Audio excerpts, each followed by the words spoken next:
Korea one मंडल के Deogarh range के circle Tarra गौर घाट मार्ग से एक बार फिर वन विभाग की कार्यप्रणाली पर गंभीर सवाल खड़े करने वाली तस्वीर सामने आई है। आरोप है कि यहाँ लगातार साल के विशालकाय वृक्षों की अवैध कटाई जा रही है, लेकिन जिम्मेदार अधिकारी और वन अमला अब तक प्रभावी कार्रवाई करने में नाकाम साबित हो रहा है।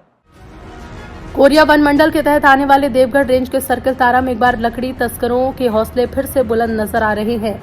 जानकारी के मुताबिक जिस स्थान पर पहले भी कई बार साल के पेड़ की अवैध कटाई हो चुकी, उस इलाके में ताजा कटाई के मामले सामने आए। चौंकाने वाली बात यह है कि ये कटाई किसी घने और दुर्गम जंगल में नहीं, बल्कि मुख्य सड़क से महज 100 मीटर दूरी पर है।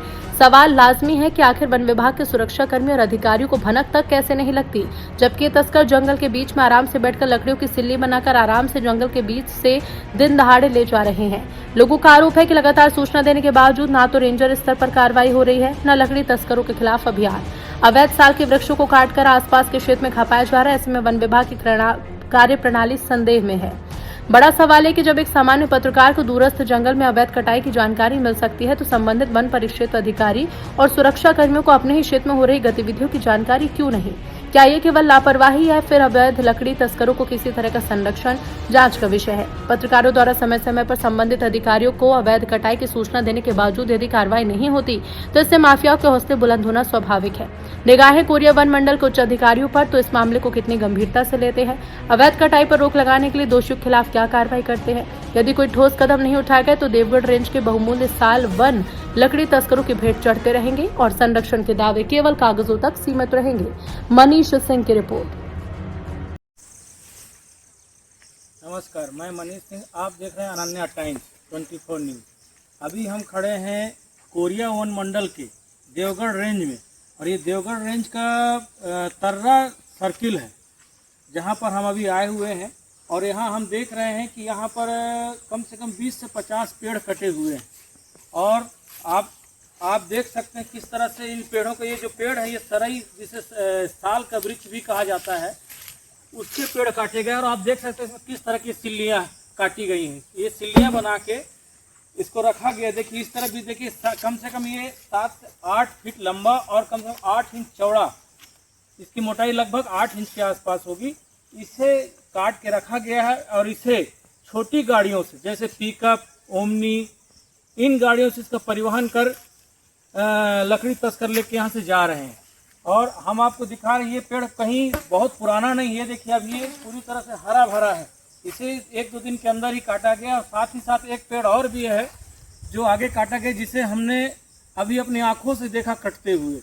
जब हम यहाँ पर आए तब तक लकड़ी काटने वाले यहाँ से भाग निकले, लेकिन पेड़ वहीं का अभी कटा हुआ है। और इसके लिए हमने यहाँ के बीट गार्ड से संपर्क साधना चाहा, हमने रेंजर से संपर्क साधना चाहा, हमने डीएफओ से संपर्क साधना चाहा, लेकिन किसी का भी फोन उठ नहीं रहा है या लग नहीं रहा है।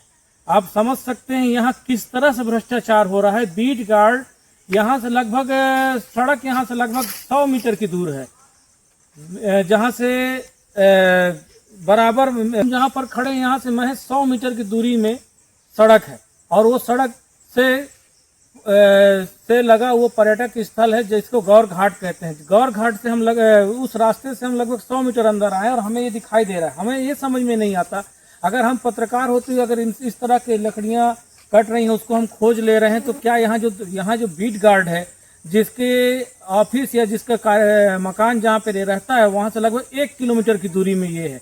और जब ये कट रहे हैं तो क्या उनकी नज़र में नहीं पड़ रहा है? कहीं ना कहीं हमको इसमें पूरी तरह से बीट गार्ड का मिली भगत नजर आ रहा है। आप देख सकते हैं ये सिल्ली पड़ी है, ये पेड़ पड़ा है, और इसी तरह एक सिल्ली वहाँ दूर पड़ी हुई है। और ऐसी कई सिल्लियाँ काट के रखी गई हैं, और हो सकता है इसे रात तक यहाँ से ले जाया जाए।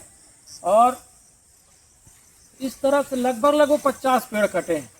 अब हमने अभी जिस तरह से अभी यहाँ इसको वीडियो को दिखाया है, वीडियो के माध्यम से आपको दिखा रहे हैं कि पेड़ कटा हुआ है। अब ये देखते हैं कि इस तरह से हमें हमारे द्वारा दिखाए जाने के बाद किस तरह से डीएफओ मैडम या रेंजर, बीट गार्ड कार्यवाही करते हैं इन लकड़ी तस्करों के ऊपर, और इन लकड़ियों को किस तरह से उठा के लेके जाते हैं या उनके लिए ही छोड़ देते हैं। अब ये तो समय बताएगा। मनीष सिंह की रिपोर्ट, अनन्या टाइम 24 न्यूज़ से।